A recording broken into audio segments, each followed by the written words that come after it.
Hello friends, welcome to Maruti academy channel. હું જયદીપ ગોંડલિયા આપ સૌનું હાર્દિક સ્વાગત કરું છું. તો મિત્રો, કેમ છો બધા? મજામાં? આશા રાખું છું બધા લોકો મજામાં હશે. વિદ્યાર્થી મિત્રો, આપણે ડિપ્લોમા સેમેસ્ટર 6 આપણે લેક્ચર સિરીઝ ચાલુ કરી છે. આ લેક્ચર સિરીઝમાં તમે નવા અભ્યાસક્રમ મુજબ તમને ટોટલ બધી માહિતી તમને આપવાની છે. હાલા મિત્રો, લાસ્ટ લેક્ચરમાં આપણે ECA એટલે કે એનર્જી કન્ઝર્વેશન ઓડિટ વિશે મેં સંપૂર્ણ માહિતી આપી.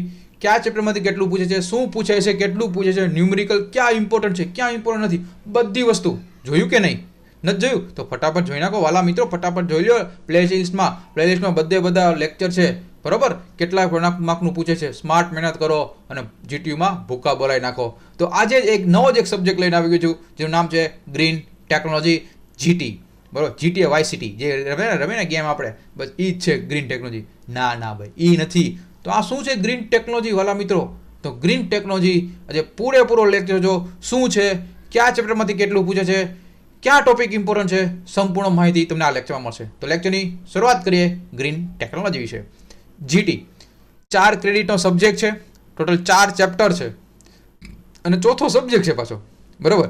તો રિન્યુએબલ એનર્જી રિસોર્સિસ. તમે જો ગ્રીન ટેકનોલોજી આવ્યું એટલે બોર્ડે આપણે ગ્રીન કરી નાખ્યું, બરાબર? તો આ ગ્રીન શું? ગ્રીન ટેકનોલોજી એટલે કે આપણે ભણવાનું છે નકરું રિન્યુએબલ એનર્જી સોર્સિસ વિશે ભાઈ.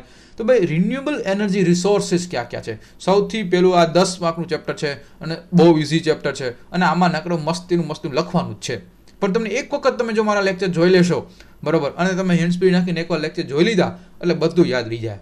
પણ મારી જોડાઈ લેવું પડે, બરાબર? એની માટે શું કરવું પડે? હજુ સુધી તમે મારુતિ એકેડમી ચેનલ સબસ્ક્રાઇબ નથી કરી ને, ફટાફટ કરી નાખો એટલે લેક્ચરની નોટિફિકેશન તમને ફટાફટ મળતી રહે, બરાબર? ચાલો, પછી બીજો મોટો ગ્રીન ટેકનોલોજીમાં સૌથી વધારે જે પાર્ટિસિપન્ટ લેતો હોય, જે વધુ ભાર આપતો હોય, કોણ છે ખબર ને?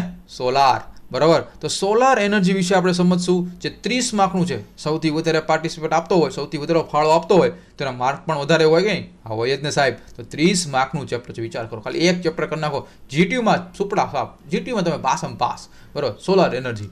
બીજું છે વિન્ડ એનર્જી, તો એ પણ જોવો સુપડા સાપ એવું ચેપ્ટર, 20 માર્કનું ચેપ્ટર, બરાબર? પેલા 2 ચેપ્ટર કરીને જાઓ ને વાલો મિત્રો, બરાબર, તો 50 માર્ક આવે. પણ આપણે 2 ચેપ્ટર કરવાના નથી, આપણે તો 70 માર્કનો ટાર્ગેટ કરવાનો છે હો ભાઈ.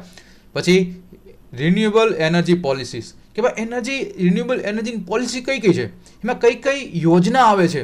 અને અત્યારે તો બહુ યોજના મસ્ત છે, શીખવી છે ને? તો હલો હમણાં જોઈએ હો ભાઈ. આ 10 માર્કનો ટોટલ થઈ ગયા 70 માર્ક. તો ચાલો હવે આપણે પહેલા ટોપિક છે, પહેલો લેક્ચર છે, બરાબર? પહેલો જે આ લેક્ચરમાં આ ફર્સ્ટ લેક્ચર છે, ફર્સ્ટ લેક્ચરમાં હું તમને પહેલા ચેપ્ટરનું બધી તમને કહી દઈશ કે પહેલા ચેપ્ટરમાં કયા ઇમ્પોર્ટન્ટ ટોપિક આપણે ભણવાના છીએ. Unit number 1 renewable energy resources. શું ભણશો ભાઈ? કે ભાઈ એનર્જી રિસોર્સિસ છે તો આપણે સૌથી પહેલાં ભણશું કે ભાઈ એનર્જી રિસોર્સિસ ઇન ઇન્ડિયા ક્યાં છે. In India total install capacity કેટલી છે, ઇન્ડિયાની જનરેશન કેપેસિટી કેટલી છે, એનર્જીની ડિમાન્ડ કેટલી છે, એનર્જીની સપ્લાય કેટલી કરવાની છે, પછી એનર્જી છે તો એનર્જી કેટલું હાલશે, એટલે કે impact on environment and due to fossil fuel. તો ફોસિલ ફ્યુલ ક્યાં છે એ તમને ખબર જ છે વાલા મિત્રો? કોલ, બરોબર? સૌથી મોટી આ માથાકૂટ છે. ભવિષ્યમાં કોલ રહેવાનો નથી, પૂરો થવા આવ્યો છે ભારત દેશવાસી. તો એના પછી આપણે પાસે ઓપ્શન હોવા જોઈએ કે નહીં? હા, ઓપ્શન કોણ છે? તો ભાઈ સોલાર ઓપ્શન છે, વિન્ડ ઓપ્શન છે, બાયોમાસ ઓપ્શન છે, બરોબર, હાઇડ્રો ઓપ્શન છે. આ બધા ઓપ્શન છે, બરોબર? તો એ આપણે જોશું. આપણે yearly generation growth, renewable energy generation state wise, કે ભાઈ ગુજરાતમાં કેટલું જનરેશન થાય છે, ભારત દેશમાં કયા રાજ્યમાં કેટલું જનરેશન થાય છે અને એની ડિમાન્ડ કેટલી છે, તો એ આપણે જોવાના છીએ. Advance non conventional energy sources, hydrogen. તો આ હાઇડ્રોજન છે, હાઇડ્રોજન ગેસનો ઉપયોગ કરવો, તો એ પણ શું છે? હાઇડ્રોજન ગેસનો આપણે ઉપયોગ કરી શકીએ? હા ભાઈ, કરી શકીએ. તો કેવી રીતે એ આપણે આ ચેપ્ટરમાં ભણશું. ગ્રીન હાઇડ્રોજન શું છે? નવો સબ્જેક્ટ, નવો શબ્દ આવ્યો, ગ્રીન હાઇડ્રોજન, બ્લુ હાઇડ્રોજન અને ગ્રે હાઇડ્રોજન. વાલા મિત્રો, આવા કઈ હાઇડ્રોજન હોય? મેં તો કેમેસ્ટ્રીમાં ખાલી હાઇડ્રોજન વિશે એક જ હાઇડ્રોજન વિશે ભણ્યું હતું. આ તો 3 પ્રકારના હાઇડ્રોજન એવા.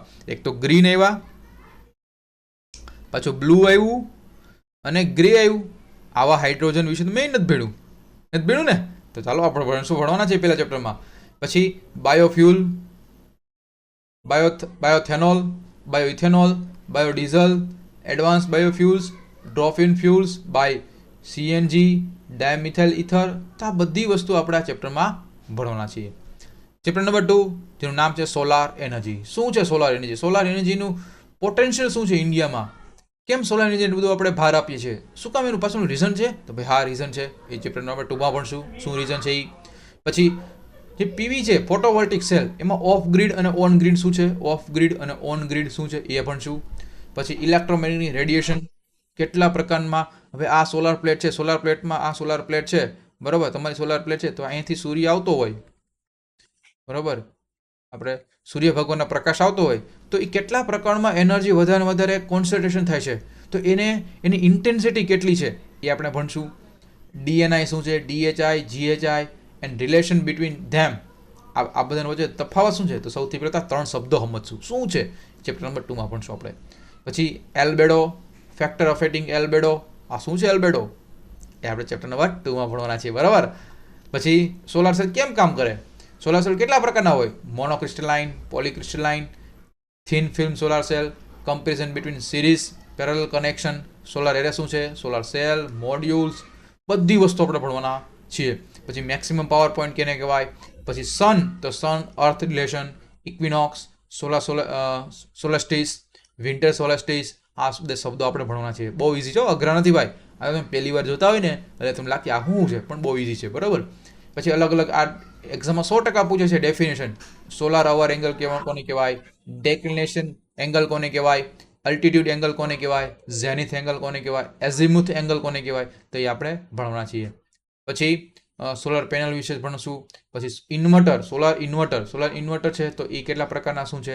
પછી hybrid inverter, of grid inverter, પછી સ્ટ્રિંગ ઇન્વર્ટર, માઇક્રો ઇન્વર્ટર, બધા પ્રકારના ઇન્વર્ટર આપણે ભણવાના છીએ.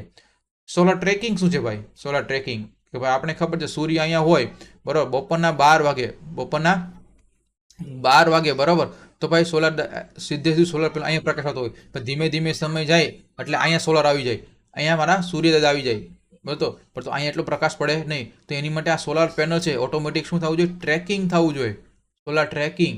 તો એ શું છે એ ભણશું. પછી શેડો એનાલિસિસ જોશું અને સોલાર ફાર્મ શું છે એ આપણે ભણવાના છીએ.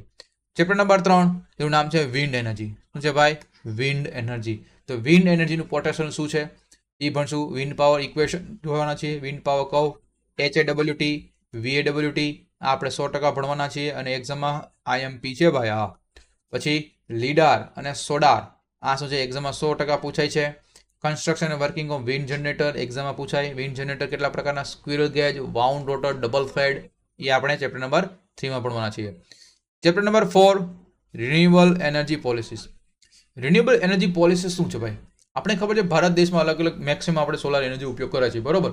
તો અત્યારે લેટેસ્ટ ટ્રેન્ડમાં આપણે ઘરે બધા સોલાર આપણે નાખવાના યોજના ચાલે છે ભારત દેશમાં. માનનીય નરેન્દ્ર મોદી વડાપ્રધાન આપણે જે છે એને મહત્વની એક યોજના ચાલુ કરી છે, PM સૂર્યઘર યોજના. PM સૂર્યઘર યોજના આમાં શું કરે છે કે ભાઈ આ યોજના અંતર્ગત તમને 78,000 તમને શું આપે છે, સબસિડી આપે છે. શું આપે છે, સબસિડી બરોબર. તો તમે ઘરે સોલાર નાખો અને તમને સબસિડી 78,000 તમને મળે. તો આ શું છે, એક એની પોલિસી છે ગવર્મેન્ટની. તો એ આપણે કઈ પ્રકારની યોજના છે, એમાં PM કુસુમ આવશે. તો PM કુસુમમાં A કમ્પોનન્ટ શું છે, B કમ્પોનન્ટ શું છે, કમ્પોનન્ટ C શું છે એ આપણે ભણશું. સોલાર પાર્ક કઈ જગ્યાએ છે એ જોશું. પછી ઓફશોર વિન્ડ એનર્જી એ ભણશું. પછી વિન્ડ સોલાર હાઇબ્રિડ પોલિસી 2018 શું છે, નેશનલ ગ્રીન હાઇડ્રોજન મિશન શું છે. તો એ આપણે ચેપ્ટર નંબર 4માં કે જે અલગ અલગ પોલિસી છે ભારત દેશમાં એ આપણે ભણવાના છીએ. તો વાલા મિત્રો તમને ખ્યાલ આવ્યો કે ભાઈ આ ગ્રીન ટેકનોલોજી છે, આ ગ્રીન ટેકનોલોજીમાં અલ્ટિમેટલી આપણે કરવાનું શું છે, એટલે અલ્ટિમેટલી આપણે હમણાં આ 4 છે એમાં મોસ્ટ ઓફ આપણે સોલાર વિશે જ આપણે ભણવાનું. શું, સોલાર. તો સોલાર આપણે મેક્સિમમ યુઝ કરવાના છીએ. તો વાલા મિત્રો તમને ખ્યાલ આવ્યો કે ભાઈ આ આપણે સિલેબસના આપણે 4 સબ્જેક્ટ છે એને સંપૂર્ણ માહિતી મેં તમને આપી બરોબર. EICM હોય, MCA હોય અને ECA હોય અને છેલ્લો આપણે ગ્રીન ટેકનોલોજી એટલે GT વિશે મેં તમને માહિતી આપી. ઓકે બરાબર. તો અહીંથી લેક્ચર રાખીએ. ન ખબર પડતી હોય, કોઈ પણ ડાઉટ હોય તો કમેન્ટ બોક્સમાં પ્રશ્ન પૂછજો, તેથી તમને બધી હું તમને માહિતી તમને આપીશ. અને આપણી મારુતિ એકેડમી ચેનલ છે એ આપણી ટેલિગ્રામમાં પણ છે, તો ટેલિગ્રામમાં ફટાફટ જોડાઈ જાઓ બરોબર. તો એમાં પણ તમને માહિતી મળશે. અને મેક્સિમમ લોકોને શેર કરો, જેથી બધા લોકોને માહિતી મળે. નવા સિલેબસ મુજબ છે આ તમને, જેથી તમને બહુ હેલ્પફુલ થશે. અને આપણા સેમેસ્ટર 6નો જે આપણો ટર્મ છે એ ટર્મ તમારું બધા લોકોનું શરૂ થઈ ગયો છે અને બહુ ઓછો સમય હોય, 3 કે 4 મહિના જશે. આ 3-4 મહિનામાં તમારે મેક્સિમમ બધું કવર કરવાનું છે અને લાસ્ટ યરની આપણે ફાઇનલની એક્ઝામ પણ આવી જવાની છે. અને સેમ 6 બહુ ઇમ્પોર્ટન્ટ હોય છે ડિપ્લોમા માટે, કારણ કે કોઈ પણ તમે કંપનીમાં જાઓ, કોઈ પણ કોમ્પિટિટિવ એક્ઝામ જાઓ તો તમારે એમાં 6.5 તમારે એસપીઆઈ તો હોવા જ જોઈએ. તો એની માટે તમારે આ બધા સબ્જેક્ટમાં મગજ કસવું પડશે અને સારામાં સારા માર્ક લાવવા પડશે. તો હાલા મિત્રો, અહીં સુધી લેક્ચર રાખીએ. ત્યાં સુધી bye, take care, see you soon.